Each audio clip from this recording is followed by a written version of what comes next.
الله أكبر الله أكبر.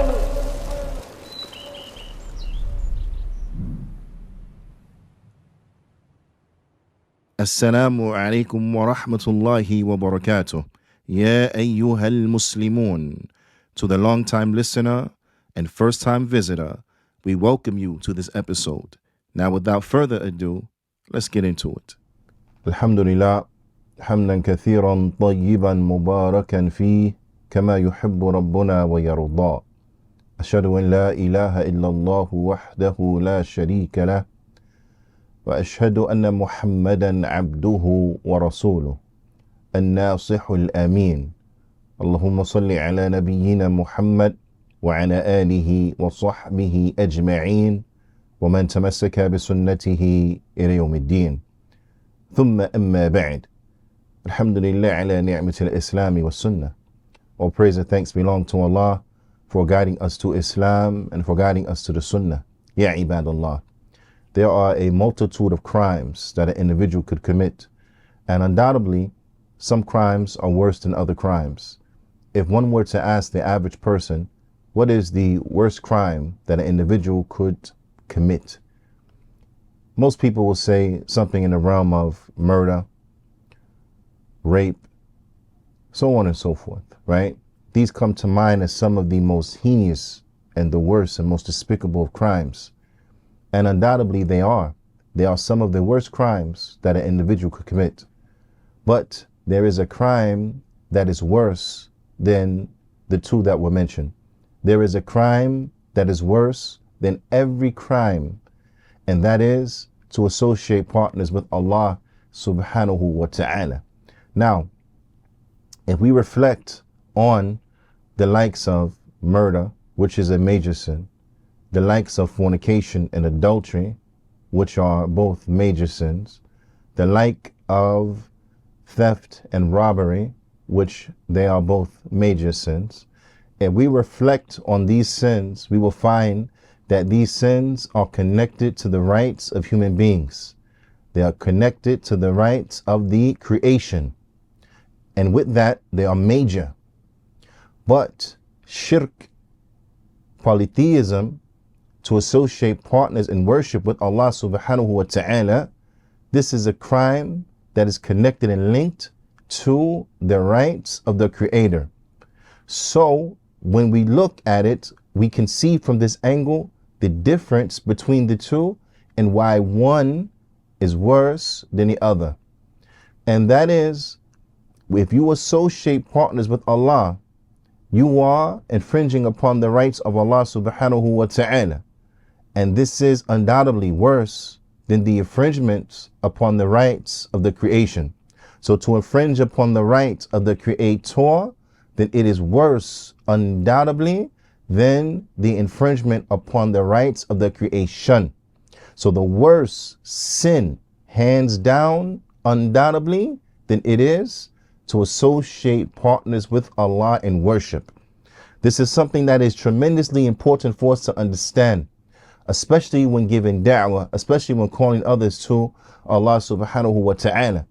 If we're going to be able, or if we are going to triage a person properly, then we have to be able to properly assess their calamities, their problems, their sins. And if we see an individual and they are committing sins, we have to be able to tackle and identify which of those sins are the most detrimental upon that person's hereafter. Which of those sins are the most dangerous and destructive upon that person, and we prioritize accordingly.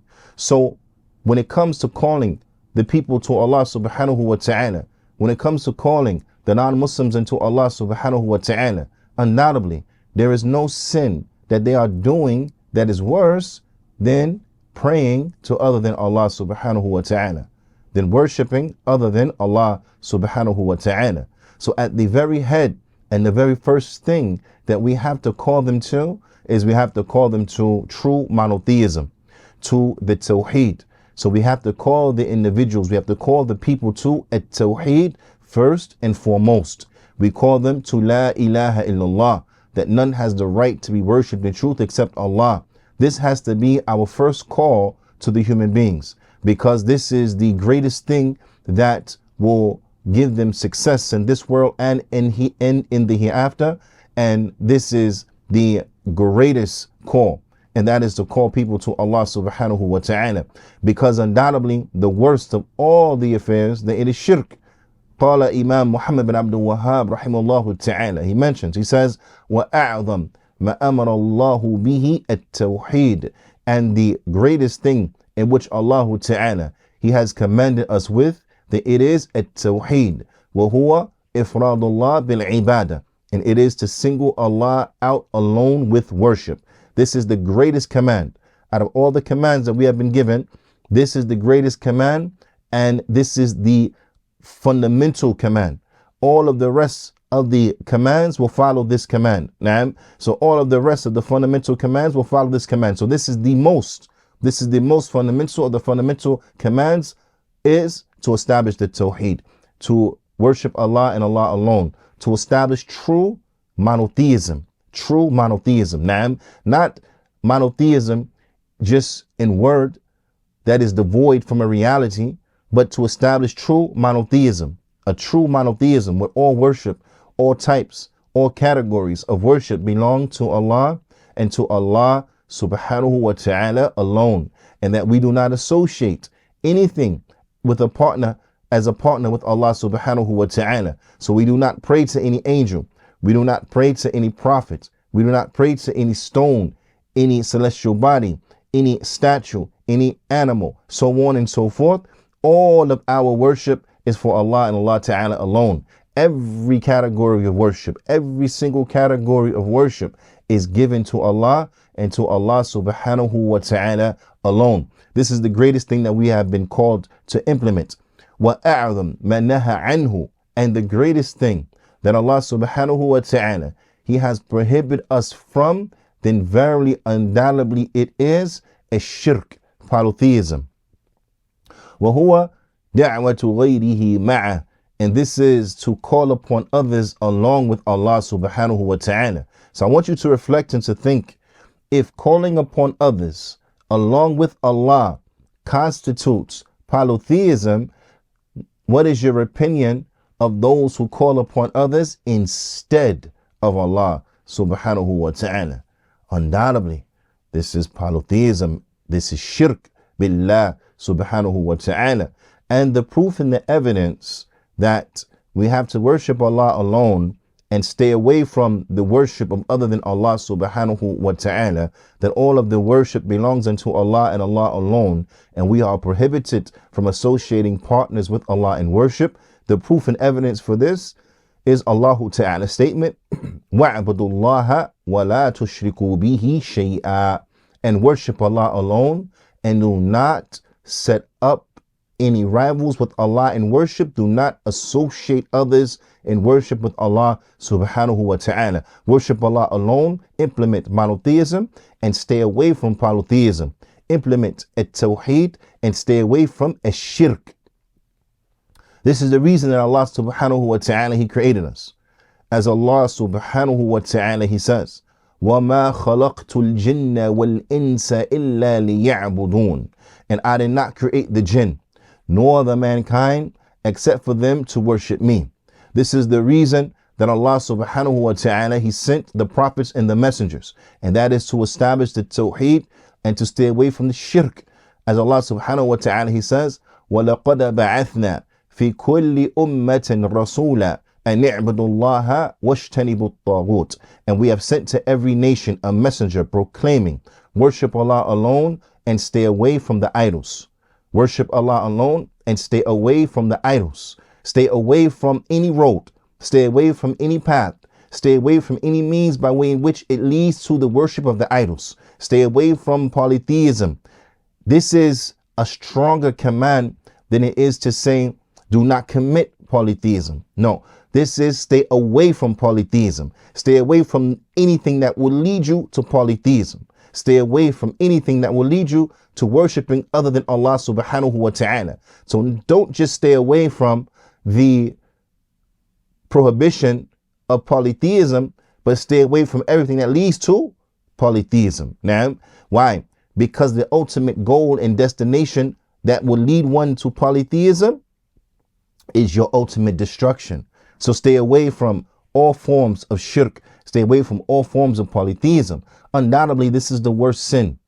If an individual were to commit this sin, then verily they would have gone far astray.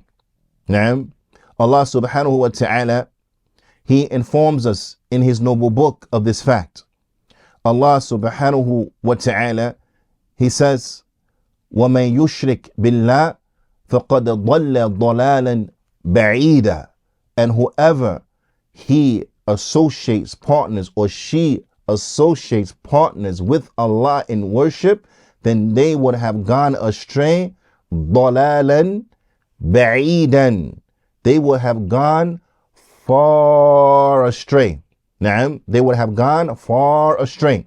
So anyone who their concern is to be upon the truth and to be upon the path of the truth and to be in compliance with the truth, then understand that if this were likened, as the ulama they mentioned, if this was likened to a destination, right, an individual going far astray, then this is something that is extremely dangerous, because going far astray, it means that the individual, not just they have gone off the road, not just they have gone off of the path that is correct, but they have gone so far off of the path, it is as if they can never return.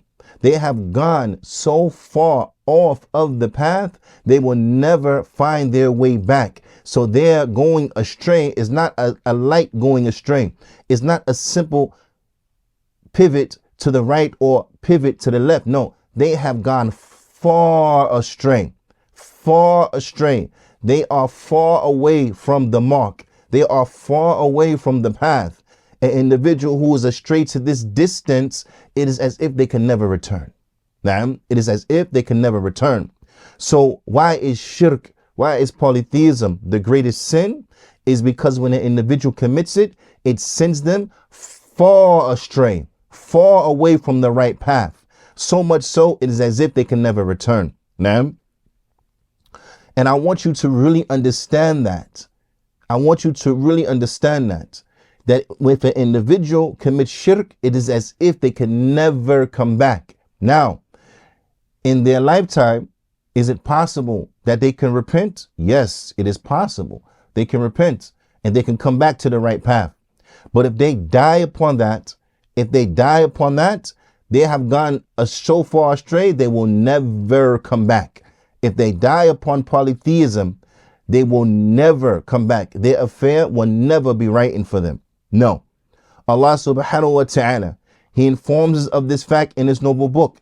Allah ta'ala, He says, إِنَّ اللَّهَ لَا يَغْفِرُ أَن يُشْرَكَ بِهِ وَيَغْفِرُ مَا دُونَ ذَلِكَ لِمَن يَشَاءُ.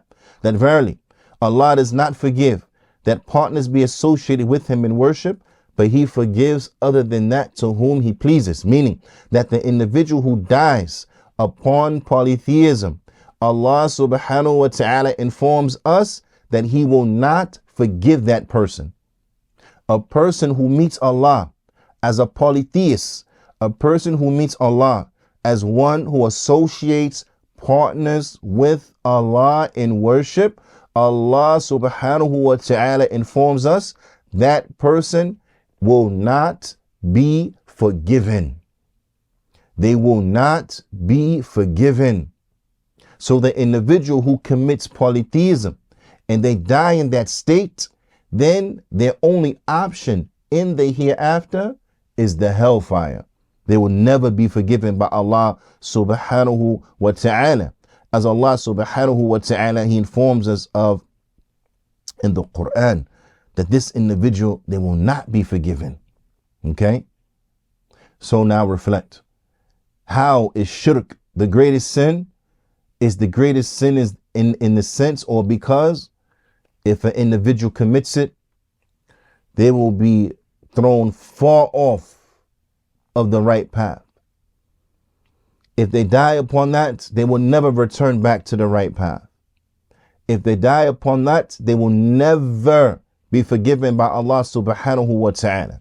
The person who commits shirk, they go against the very reason and purpose for their creation. They act contrary to the very reason that they were put in existence, and that is to establish the worship of Allah and Allah subhanahu wa ta'ala alone. So when we look at it just from this standpoint, we see how polytheism is the greatest crime. There is no crime more severe than polytheism. Now, Allah subhanahu wa ta'ala, He informs us in His noble book, Inna shirka la dhulmun azim, that verily polytheism is the most despicable, the greatest crime. Polytheism is the greatest crime. Allah subhanahu wa ta'ala, He informs us in His noble book that polytheism is the greatest crime. So, after that, which crime would you ever say is greater? Allah ta'ala, He has informed us. Polytheism is the greatest crime. So what is the greatest crime? What is the greatest plague on humanity, on society? Is it poverty? Is it corruption? Is it the hoarding of power? Is it not sharing and equally distributing funds? No. None of that. All of those things are bad, but this is not the greatest crime. This is not the greatest plague upon society. The greatest plague upon society are individuals worshiping other than Allah subhanahu wa ta'ala. This is the worst thing. This is the worst crime. This is the greatest crime. As Allah subhanahu wa ta'ala, He has informed us of, that this is the greatest crime. Inna shirka la dhulmun azimun, that verily shirk, polytheism, this is the worst, most despicable and heinous crime.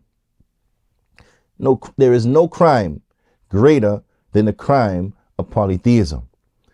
It is important that we truly understand this, because there are individuals who, unfortunately, when it comes to the rights of Allah subhanahu wa ta'ala being violated, they don't really care. But when they are infringed upon, then they care. And I will give you an example of this. Now, if an individual were to fornicate, and this was the example of one of the scholars of the past, as he has given to his students. When his students came to him asking, why is it that we keep going over the books talking about and teaching about the establishment of monotheism, tawheed, and the danger of staying away from shirk, polytheism? Why do we keep going over these things over and over and over again? Aren't there other things we can talk about? And you hear individuals, they say things like this, that the rectification of a community, it is not found inside of the likes of these books. This is not accurate, it's not correct, because a community can never be rectified without the establishment of a tawheed. Full stop. They can do everything else right, but if they do this wrong, they're destroyed. Because if they meet Allah with polytheism, they're not forgiven. So what good is in the call of anything else?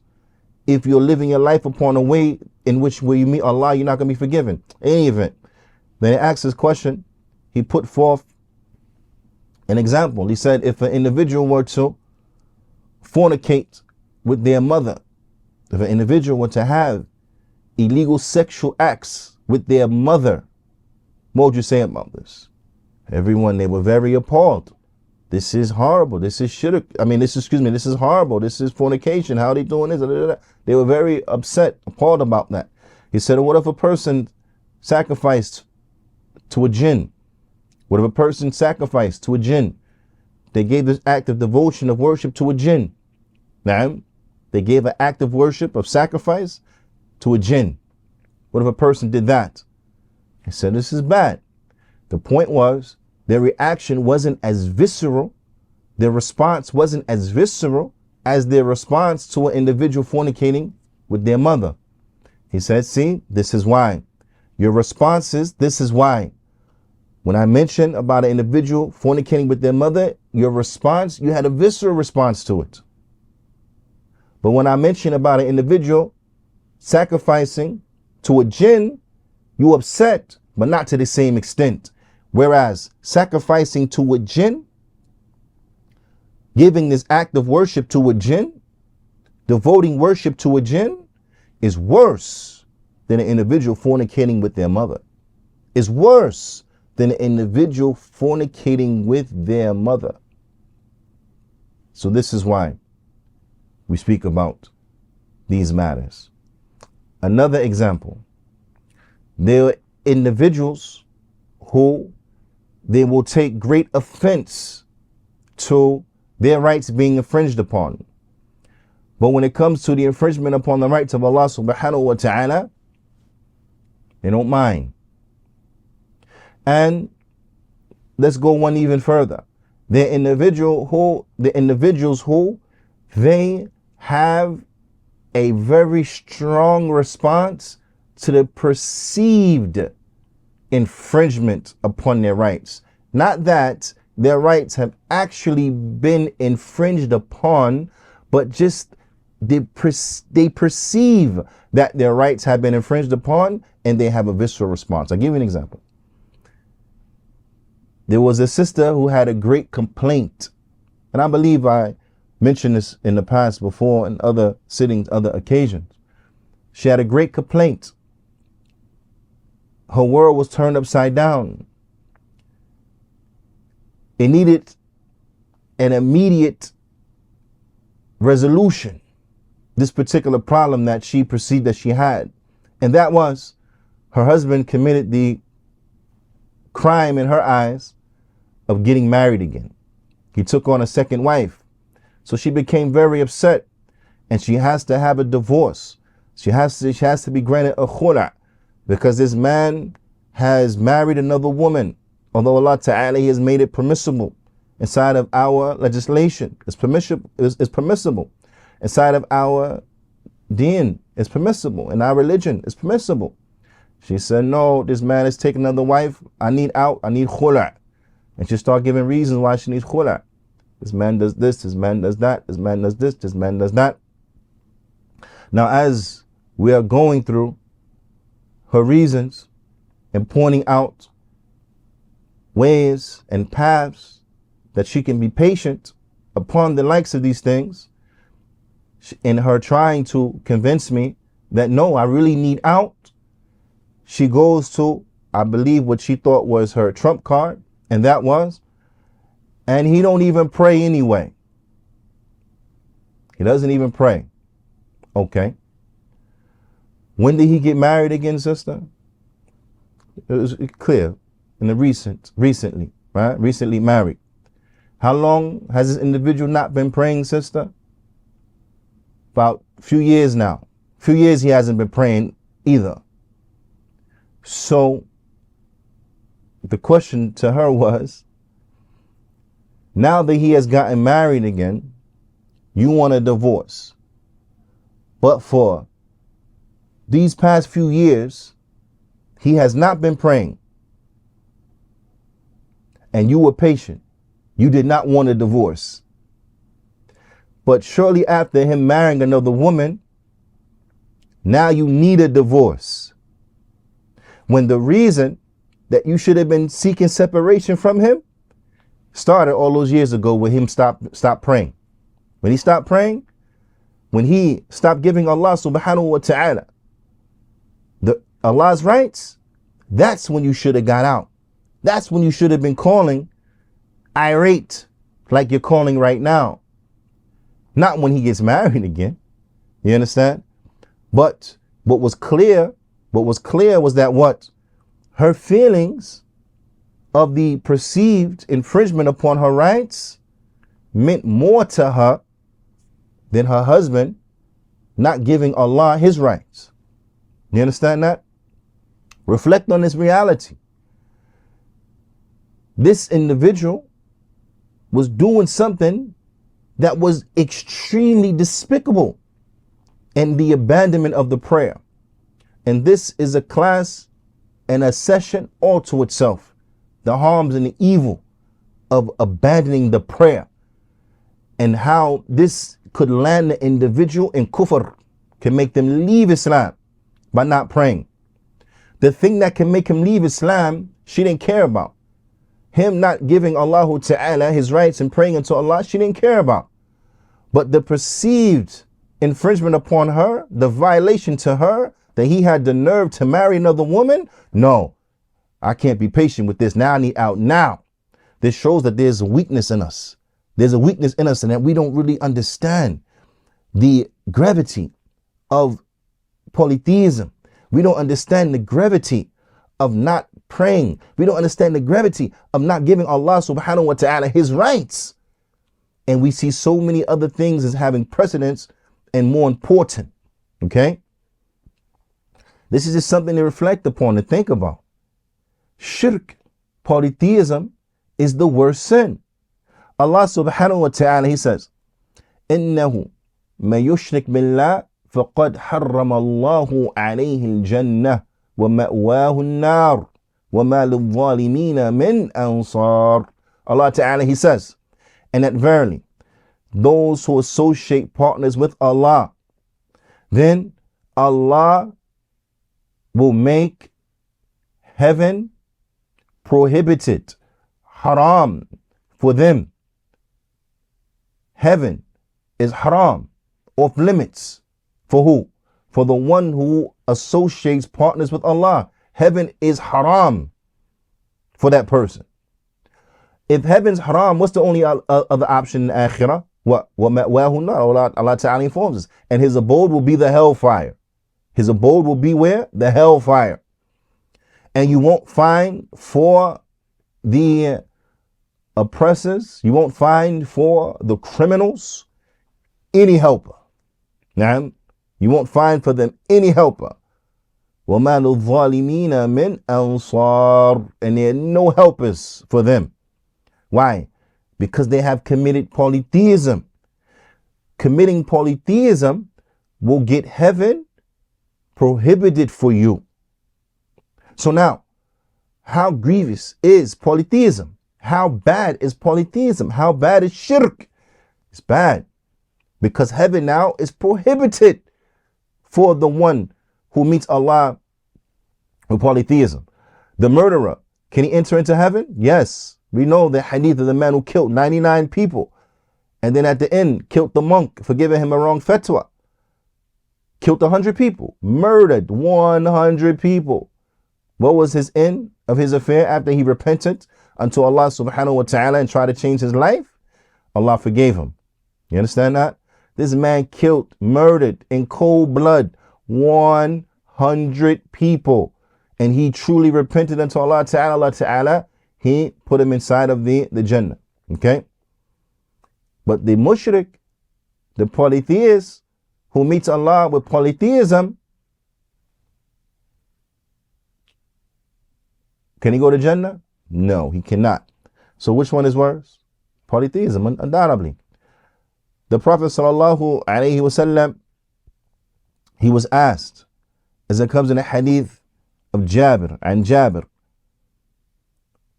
or before that, the Prophet sallallahu alaihi wasallam, he said, as it comes in a hadith and Jabir radiyallahu ta'ala anhu, من لقي الله لا يشرك به شيء دخل الجنة. That whoever meets Allah and he does not associate anything as a partner with Allah, then he will enter into the Jannah. Now, whoever meets Allah and he does not associate anything as a partner with Allah, then he will enter into the Jannah. Now, وَمَنْ لَقِيَهُ, and whoever meets Allah, يُشْرِكْ بِهِ شَيْءٍ دَخَلَ النَّارِ. And whoever meets Allah and he associates a partner with Allah, he meets Allah as a mushrik, he will enter into the fire. That he will enter into the fire. You understand? They asked the Prophet sallallahu alaihi wasallam, what is the worst crime? Now, what is the worst crime What is the worst sin? What is the worst thing a person can do? فقال النبي صلى الله عليه وسلم أعظم ذنب, the worst sin, أن تجعل لله ندا وهو خلقك, is to set up a rival, to make a rival with Allah in worship, and Allah is the one who created you. That is the number one worst sin. The number one worst crime is to worship others with Allah subhanahu wa ta'ala. To have the nerve, the audacity, the gall to set up something as a rival with Allah subhanahu wa ta'ala. A'udhu billah. This is the number one worst crime, the number one worst sin ever. So I urge you, as I urge myself, we truly have to take some time to truly understand. When I mean take time, I don't mean we take a few weeks, a few months, and then that's it. But for the rest of our life, we have to constantly be learning, reviewing, and reminding ourselves about what? About at-tawheed and the importance of at-tawheed. So we have to study at-tawheed constantly until we die. And we have, so that we know how to implement it and what it is. And we have to study shirk, polytheism, so that we know exactly what it is, so we know exactly what to stay away from. And we need these reminders until we die. So this has to be a constant area of study inside the life of the Muslim. No matter what else it is that you are studying, this subject has to be a constant, because too much is riding on it. Getting it wrong is not acceptable. The only way of salvation is to get it right. Illa liqa. Until next time we meet, استودعكم الله والسلام عليكم ورحمة الله وبركاته.